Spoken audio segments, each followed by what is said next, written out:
Greetings and welcome to another episode of History with Harun, where I'm your host, Timothy Harun. I have a very special guest for you today, but before I get to him, I'd like to say please like, subscribe, and donate. I really could use all the support I can get in growing this platform. Not all of my guests are as generous with their time and energy as the individual I'm about to introduce you all to. So if you'd like to get involved, please like, subscribe, and also, please donate at History with Harun. That's Cash App History with Harun. Harun is spelled Harun. So, my guest today is Justin Tinsley. He is a journalist who earned his undergraduate degree in public relations from Hampton University's Scripps Howard School of Journalism and Communications. He went on to acquire a master's degree in sports management from Georgetown University. Since his time as an undergrad, this man has been writing. Early in his career, he honed his skill covering hip hop, sports, and culture as a writer for the Smoking Section, a blog which is now known as Still Crew. He eventually went on to become a senior reporter for ESPN, as well as a writer and host for Anscape, which is owned by ESPN and serves as the premier platform for exploring the intersections of race, sports, and culture.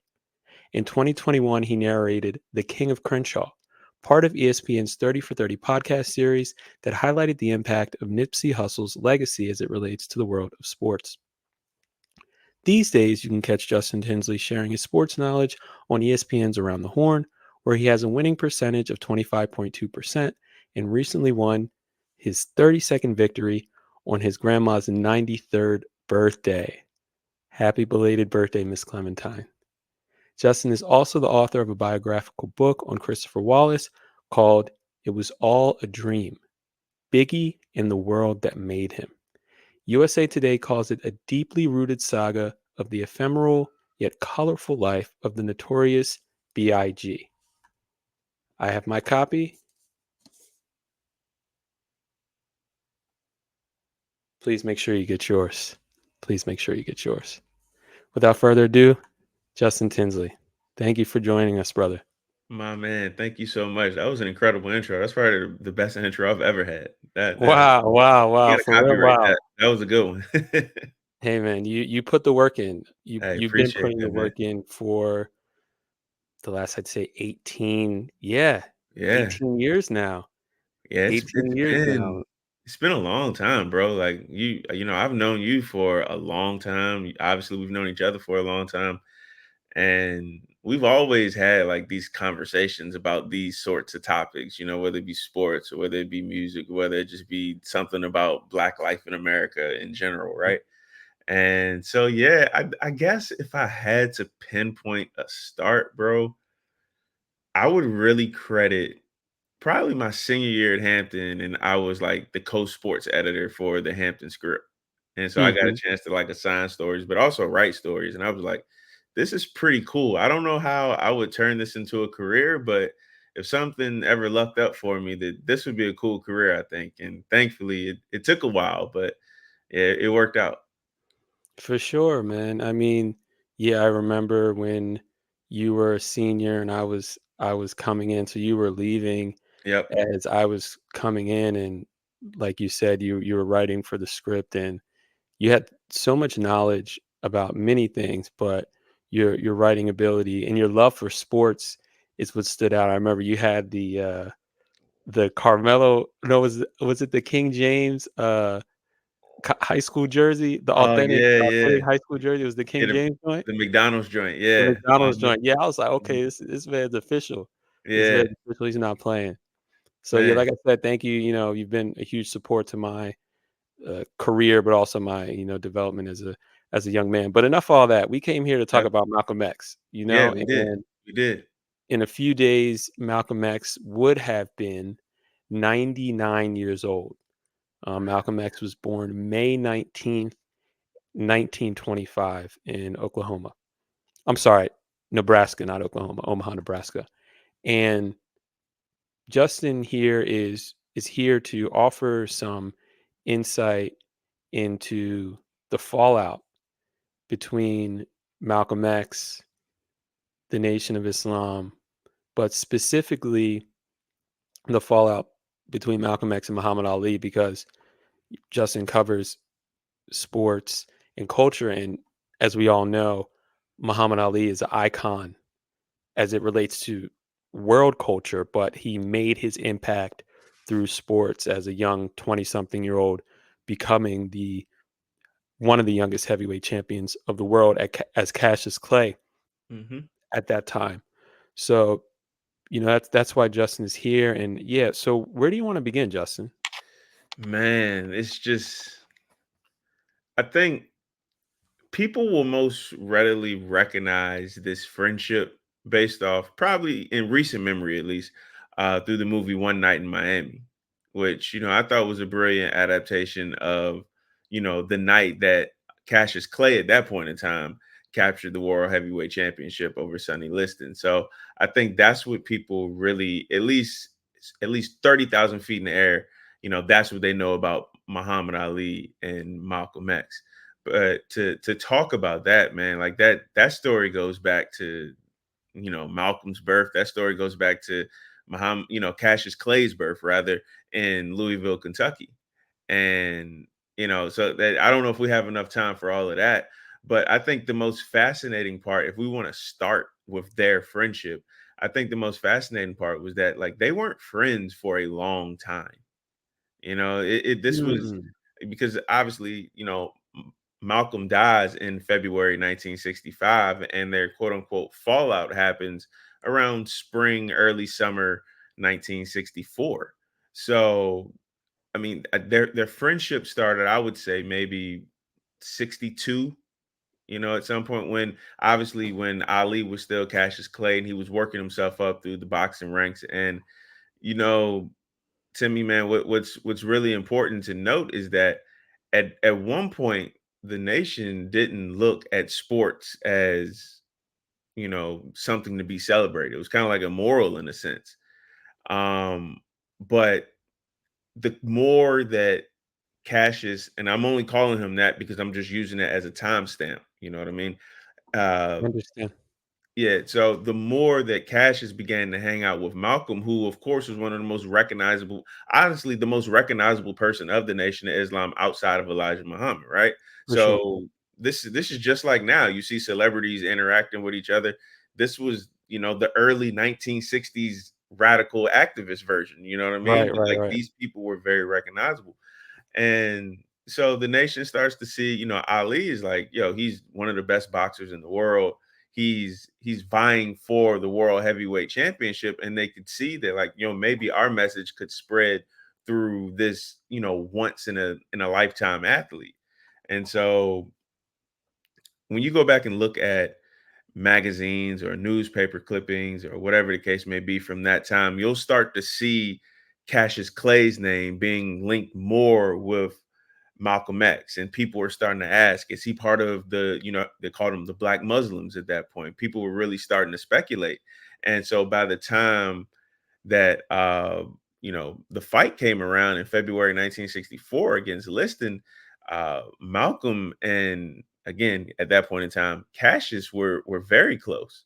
Their families had met each other. He had met Malcolm's kids. He knew Betty Shabazz. Like they bonded so quickly, man. And I think that's a really important part of this story, is just how tight and how passionate that friendship actually was before the fallout.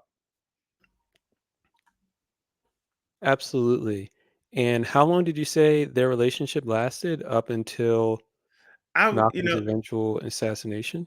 yeah. So if I can't really, I'm trying to recall it right now when that friendship really kickstarted. I would say around 1962. Mhm. So it was 1962, and the fallout happened around the spring of 64. So maybe about like 2 years, maybe almost 2.5 years.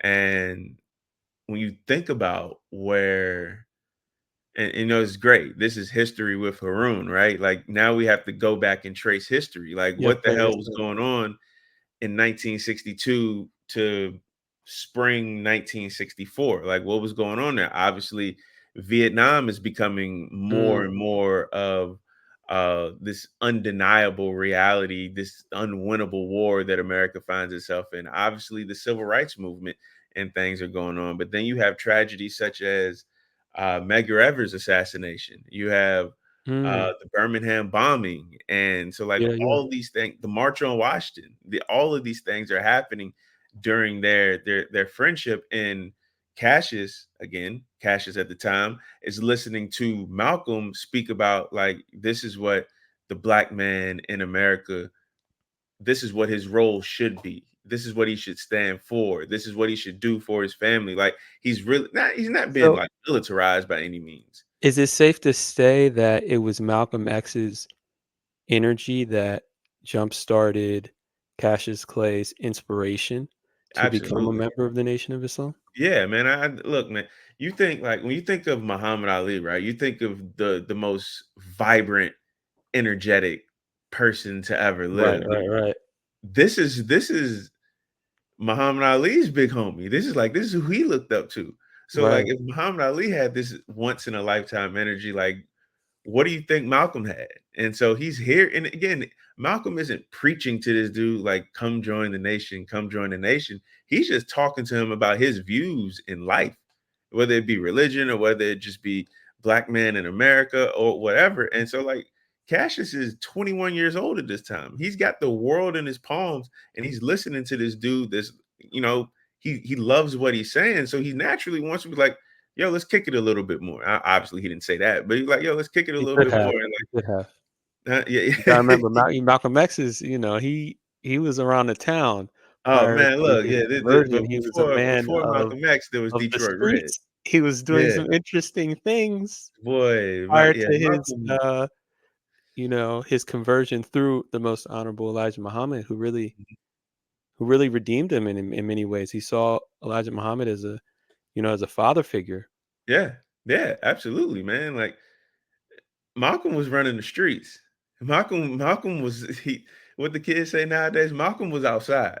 Yes, he He was was outside. outside too much, and Too obviously, too much. a little too Too much. much. And so that's why, he obviously ended up going to prison for several years. But and as you Mhm, said, while he was in prison, he picked up on the teachings of the honorable Elijah Muhammad. Obviously, fellow inmates, they put him on to the teachings, and obviously Malcolm did his own research to the point where mhm, by the time he got out, he went directly to Elijah Muhammad. And Elijah Muhammad, to his credit, man, Elijah Muhammad saw that Malcolm was polarizing. Malcolm, the moment he opened his mouth, could like have a crowd in the palm of his hands because he knew what he wanted to say. And more importantly, he knew how to say things. He knew how to galvanize people.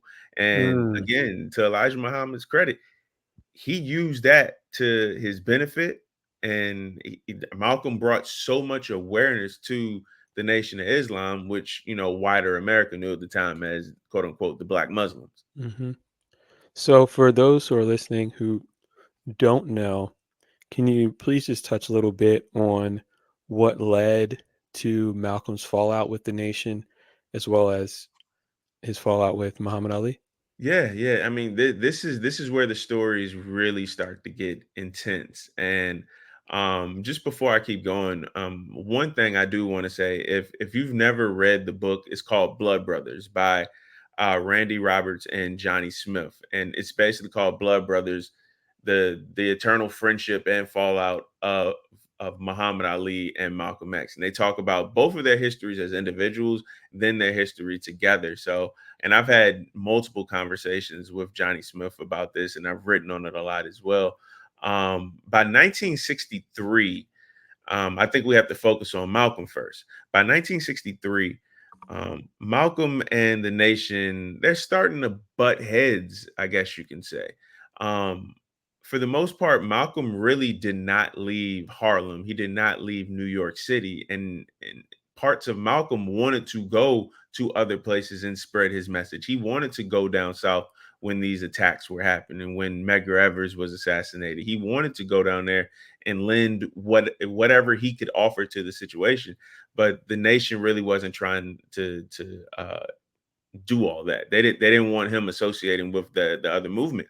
And so he's starting to feel a way about that. Then he and Elijah Muhammad have a falling out because Malcolm X says he learns things about Elijah Muhammad that basically went against all the teachings that he knew that Elijah taught him. And he looked at Elijah Muhammad, as you said earlier, as a father figure. So there's that internal strife. A lot of this isn't really known publicly yet, but there's definitely internal strife. So by November 1963, President Kennedy is assassinated. And shortly thereafter, Malcolm gives a comment to a newspaper where he basically says, "For America, this is chickens coming home to roost." And that set off a firestorm Hmm. within national media and definitely within the Nation of Islam. Absolutely. And from what I have studied is that prior to Malcolm giving that statement, Elijah Muhammad asked that no minister speak on JFK's death because Hmm. things were hot around that time. Hmm. Things were buzzing around that time. The the Nation of Islam was under a lot of pressure, as we saw in the documentary on Netflix, Who Killed Malcolm, which I believe you put me on to. Yeah. The Hmm. Honorable Elijah Muhammad was the most, according to phone taps, he's the most audio tapped individual in the history of the United States. I believe it. No Yeah, one he has was. had their phone tapped more than the Honorable Elijah Muhammad. And I think another interesting point, and you may be aware of this, or maybe it's more on the fringe, is that during this, after he gave that statement, when Malcolm X made the chickens coming home to roost statement and he got suspended, there was a period in which the FBI and the CIA tried to intervene and get information about the Nation of Islam and about Elijah Muhammad from Malcolm. And these audio tapes are now available through the Freedom of Information Act. Yep. However, in one of the recordings, these officers come to Malcolm's location. I don't know if it was his home or another location. And they were asking him for a list of members of people who are in the Nation of Islam. And Malcolm was essentially saying that he wasn't interested in doing that. And if they thought that he was going to mm, give that information over or try to sabotage his teacher, then they had him all wrong. But moreover, in a follow up comment, as a result of the FBI and CIA being disappointed that he would not give that information, one of the officers said something to the effect of, "Well, you know, we can make people disappear, right?" And that's very telling.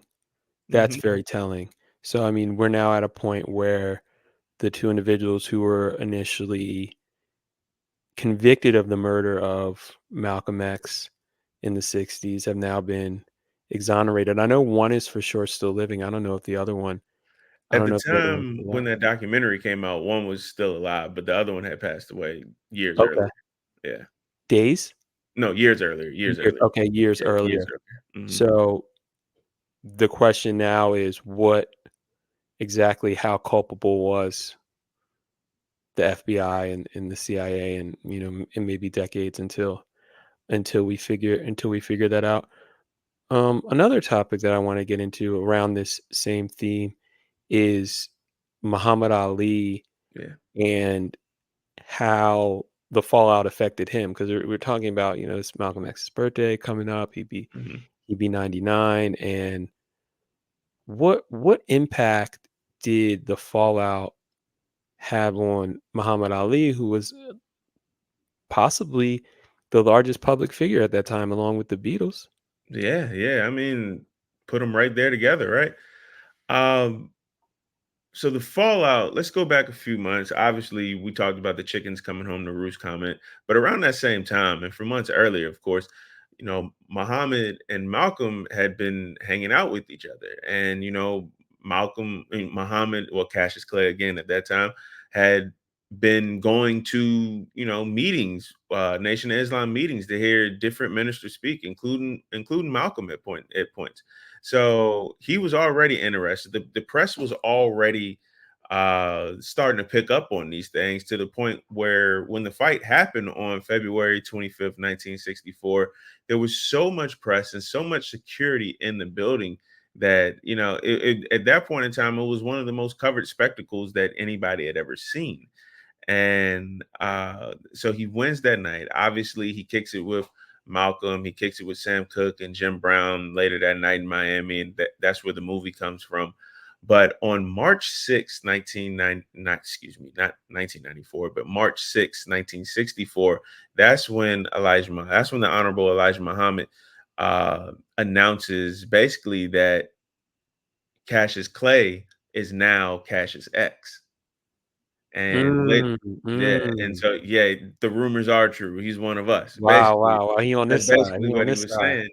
And so Malcolm was happy for Muhammad, because he was like, yes, now you get to live your truth. You know what I mean? You don't have to like avoid the questions in the press when this happens. Now the Nation of Islam not only has a very high profile member, they have the world heavyweight champion, which back Mm, then was the most mm. coveted title in American sports. So the more that around this time, Cassius X, who's soon to become Muhammad Ali, is starting to hang around the circles of, Elijah Muhammad more. He's hanging out with people who aren't Malcolm, and to the point where they're telling him like, you might want to stay away from him. Like, this guy's like, he's kind of radioactive, Yeah, and he's a hot boy. yeah, basically, yeah, he's a hot boy. You know what I mean? I know that's your man's and all, but you may want to fall back a Yeah, little bit, to the point where obviously it doesn't matter if you're Muhammad Ali or somebody else. Like, if you hear something enough times, you're gonna start to believe it at some point. man. And so what happened was, Ali's celebrating, obviously becoming the new heavyweight champion of the world. He's 22 years old at this time. Like, he's got the world in his hands, but he wants to go. He goes to Mecca, and a part of that trip, he's in Ghana, and Malcolm X, excuse me, is going to Mecca, and he's in Ghana, and Muhammad Ali is there as part of like his world tour after he wins the title, and he tries to go over and speak to Muhammad Ali, and Muhammad Ali just basically shuns him off. Like, Malcolm's trying to talk to him, and he's basically like, yeah, yeah, okay, that's cool, I'm Mm, gonna holla at you. mm, And Malcolm is like, what's good? Like, who was literally just kicking it in Miami like 2 months ago after you won the mm. title. Like, what's going on here? And Muhammad Ali is like, yo, I'm with the minister. I'm with the Honorable Elijah Muhammad. Right. And that's really the fallout from there. It wasn't like they went back and forth in correspondence. If you read Malcolm's autobiography, he talks about it. He was like, look, I get it. I wish it ended differently, but I get it. Like, he's young. He's got a lot of people in his ear. He's got a lot of pressure on his shoulders. But if you read his autobiography, Malcolm does not hold a grudge with Muhammad Ali. Like, obviously he was a little upset, but he doesn't hold a grudge. So when he gets assassinated in February 1965, this hits Muhammad Ali heavy, because Mm, it's like, you never think somebody's going to like pass. Obviously, everybody dies eventually, but you never think somebody's going to pass like that. And he always thought like eventually we would come back together, and we'd iron things out. And they never did. So, and when you read, I forget the name of his memoir right now, but he talks about it. He has one of the very powerful quotes in his memoir. I believe it came out in like 2004. And he says something to the extent, I'm going to paraphrase, and he says, if I could do it all over again, I would have never turned my back on Malcolm. I would have told him mm. like, so many of the things that he was trying to put me up on actually Right, happened. And right. I just wish I could tell him I'm sorry. And I'm like, Mm, that was one of the most powerful passages, man, because this is Muhammad Ali, man, just being stripped down, vulnerable, and be like, yo, I'm the cause for a dissolving of a great friendship. And it's still a heavy quote to read. And that book's 20 years old at this point. And if I'm correct, at that point, when they saw each other in Ghana, Mhm. Malcolm X had converted at that point to what's considered Mhm. Sunni Islam, Yeah. and he was going by El Shabazz. Mhm. He sure was. Yeah, and eventually Muhammad Ali ended up converting to Yeah. Sunni Islam. It So it's just it's one of those interesting things, how they man, like, it so when Malcolm died, he was 39, and I believe Ali had just turned 23, so he was 16 years older. wow. So he really was like a OG. He really was, like, trying to put his arm around him and be like, "Yeah, I don't want anything from you. I just want you to make the right decision." He was, like, legitimately a person who wanted to see Mhm. Muhammad, like, become the best version of himself, while Yeah, remembering you still a black man in this country and don't let people forget that. Um, absolutely. but yeah, it's crazy. Like you said, he had just converted to Sunni. He was a Sunni Muslim at that point, and then obviously Muhammad would eventually become that. And again, that just goes back to that quote from in his book. It was like, so many things that you preached actually came to fruition in my life, and he was like, I just wish I could tell him how right he was on so much stuff, and like that's just it's just a really powerful quote to read from somebody who had lived so much life, you Mm, know. mm.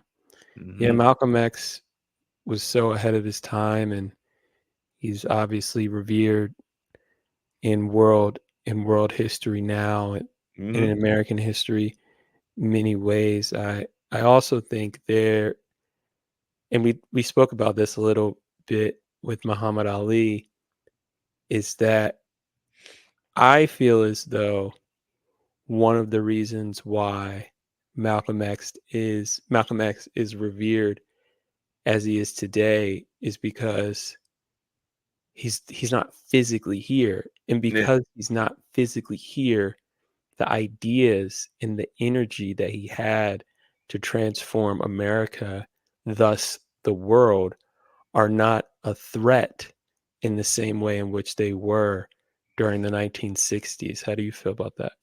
Yeah, I mean, it's just, you know how it is when somebody passes away, like all we can do is eulogize them.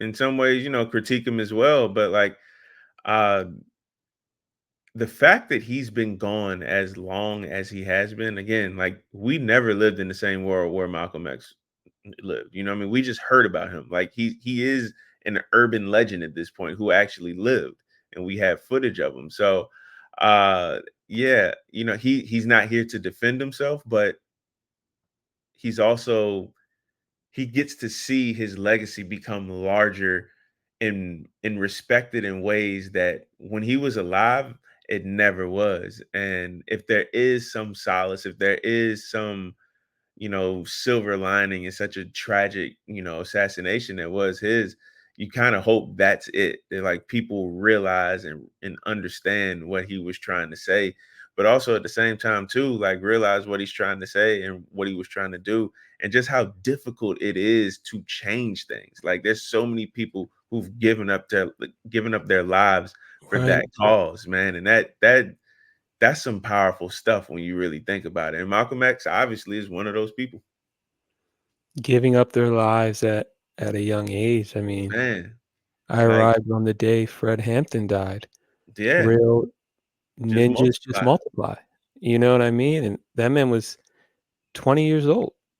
Yeah, he was To young. go that extensive into your purpose and your journey at, I mean, you know what I was doing when I was 20. I was not a contributing member to society. You talking to one right here too. You know what I At mean? 20? No way. 20, I was online. You know what I mean? Yeah, Online, yeah, I online. was online, so nah, man. Yeah, 20 years old to be like Fred Hampton. I mean, that's just proof that like, regardless of whatever religion you practice, if you do practice a religion, you do have to at least admit that some people are put into this world for a very specific, powerful, and eternal purpose. And like Fred Hampton is one of those people. Like you said, that man was 20, 21 years old when they killed him in his sleep. And Like, it really you know how much of a threat you gotta be to people to come kill you in wow. your sleep? Like Wow.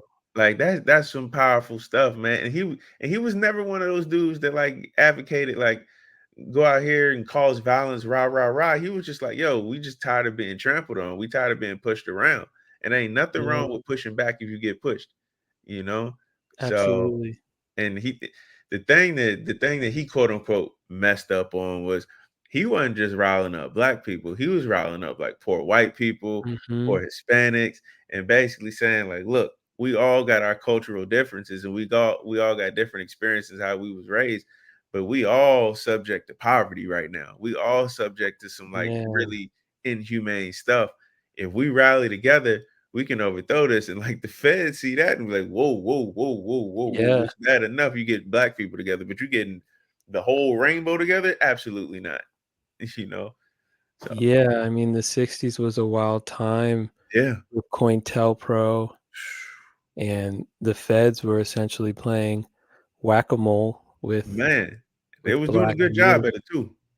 I'm sorry, what'd you say? They were doing a good job at it too, man. They They were were clipping. doing a good I mean, it's hard to eat a bullet, you Yeah, know, yeah, most definitely. nobody no human being is bulletproof and, Nope. not to get too off course, but, there were other leaders like Huey P. Newton. Hmm. There's this video of him when he was awaiting trial for was either assault of a police officer or murder I think it of was a a murder. police officer. It was okay. He I was think it was a waiting murder. trial Yeah. for Huey was, oh boy.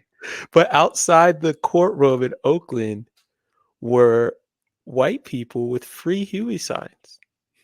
You know, dog, White people with free the real. dog. Free the real. He was on trial for murder of a cop. Of a cop. Of a cop. Of a cop, bro. And look, I'm not trying you know what I Y'all mean. try to trivialize it. Yeah, I'm I'm not just trying to laughing trivialize it, but because it's like, so ridiculous. do you know how crazy it is to have a black man on trial for murder of a police officer and have white people outside the courtroom basically saying, free that guy. Free And nah, him. he need to be free. Like that has to be like the most wicked sense of the Twilight Zone ever. Right, And right, right. just know what we know about this country. You know what I'm saying? So, And but they yeah, really freed him. yeah, they really freed him.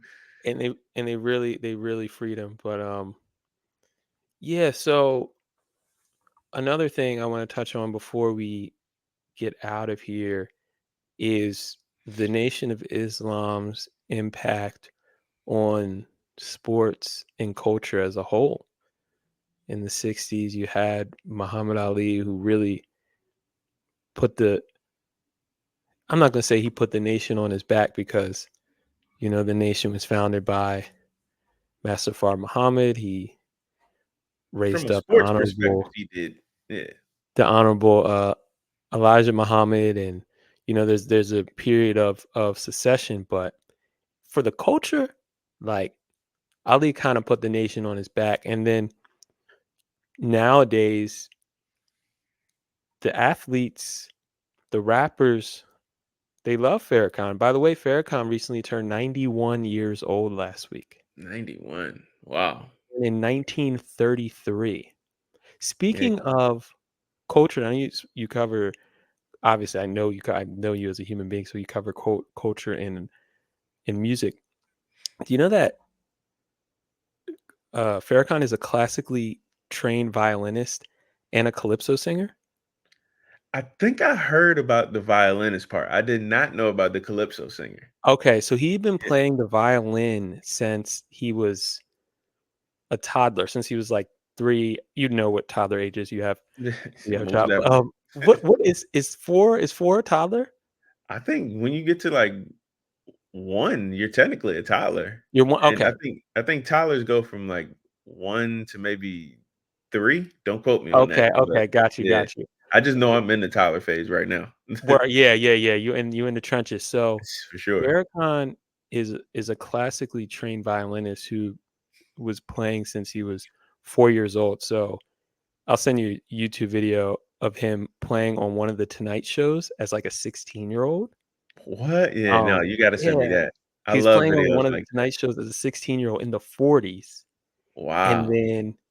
then he went to Wake Forest and ran track at Wake Forest, I did hear about and yeah, he dropped mhm, out when he got his girlfriend who became his wife. He got her pregnant, and then they eventually got married and have had several children. But prior to joining the Nation of Islam, well, while he was joining the Nation of Islam in 1955 at the age of 22, Farrakhan was a traveling calypso singer, and his parents are from the Caribbean, so he speaks patois, Jamaican patois, mhm, and he was recording records. And after he joined, one of the things that he contributed to the nation and helping build the nation was his musical talents. And according to Minister Farrakhan, he was having a conversation with Malcolm X, and Malcolm X said, quote, "A white man's heaven is a black man's hell." And Farrakhan, after having that conversation with Malcolm X, because yeah, I remember Malcolm X was his teacher in Islam. mhm. Yeah, Farrakhan was his student. After that conversation, Farrakhan went on to make a song called "A White Man's Heaven is a Black Man's Hell."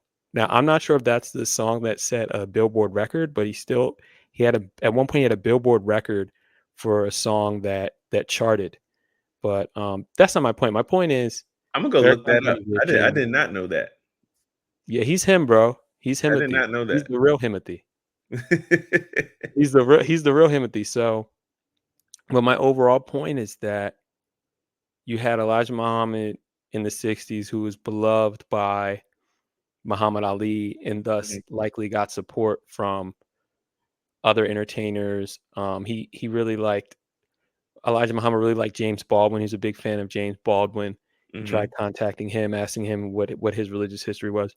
But nowadays you have Farrakhan, and all the rappers love Farrakhan. I mean, there have been memes all over the internet regarding the Drake and Kendrick beef. Like, if Farrakhan could only sit these guys down, if he could only mediate. But my Yeah, overall no. point is that, can you just speak to the Nation of Islam's impact on culture and music and hip hop and sports?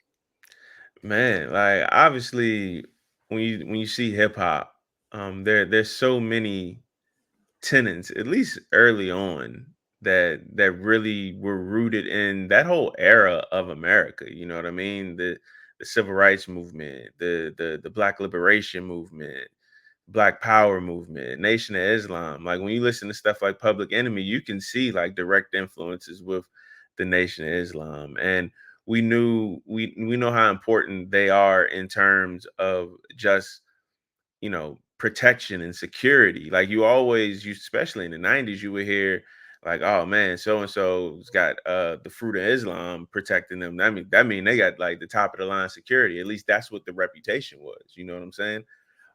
So that's, and I can go so on and so forth about hip hop, but just within sports, you mentioned it, man. And when you think about sports and you think about the Nation of Islam, the first name you're going to think of is Muhammad Ali, because of how deeply rooted and how connected they are, not just to sports and religion, but to so many important conversations of the time, like being a black man in America, fight for equality and freedom, and like First Amendment rights, and you know, speaking out against foreign atrocities that America is, inflicting upon other countries. I like they're so deeply connected to all of these type of conversations that you can't talk about the 60s genuinely without talking about the Nation of Islam's role in so many conversations. And you damn sure can't talk about the 60s without talking about Cassius Clay, who would eventually become Muhammad Ali. So and we know how important the 60s are and always will be to the story of this country and really the story of the world. Mm, absolutely, Justin. Well, I mean, we could go on for days, and I really appreciate you lending your knowledge, your expertise, your research, and your dedication to diving deep into topics that mean a lot to Black people. No, for Oh, sure. I mean, you could write about. You're so talented. You could write about whatever you wanted to write about. You could write poetry. You Mhm. could write about trees. You could write about clothing, but you choose to cover topics in depth that heavily impact Black history and how Black people see themselves and view themselves. And everyone needs to get your book. It's called "It Was All a Dream: Biggie and the World That Made Him." I Yes, mean, the sir. the reviews, don't take my word for it, people. The reviews are everything is out of 5 stars. Everything is a 4 point something. Yeah. It's over 4 stars out of 5 stars. i- If you just Google it, I believe it's available on Amazon. Where else? Where else can Man, you get it? anywhere where you get your books, Amazon, Barnes and Noble, independent bookstores, black-owned bookstores, which I'm always trying to champion and help promote them in any way I can. But it's anywhere where you can get books, man. So, and I saw somewhere earlier today that like tomorrow all books are going to be like 50% off on Amazon. So hey, if you want to get it, you can get it for the cheap tomorrow. Starting tomorrow at least. You heard it here, everyone. So please get "It Was All a Dream: Biggie and the World That Made Him" by Justin Tinsley. It will be available as of May 15th for 50% off on Amazon. Is there anything else that you'd like to leave us with, Justin? Nah, man, I just really enjoyed this conversation. The friendship and fallout and legacy of Muhammad Ali and Malcolm X's friendship, their relationship rather, is one of the most fascinating topics I've been blessed to cover in my career, and I always love talking about it. And I'm sure I'll be covering it again in some fashion or some form soon. So thank you for having me on, brother. I thoroughly enjoyed this conversation. Thank you so much, man. We got to run it back sometime on a different topic. And Yes, sir. if you'd be willing to, pull back up. And again, thank you, brother. And have a great day, man. Yes, sir. You too, man. I'll be back. Yes, sir. Take care.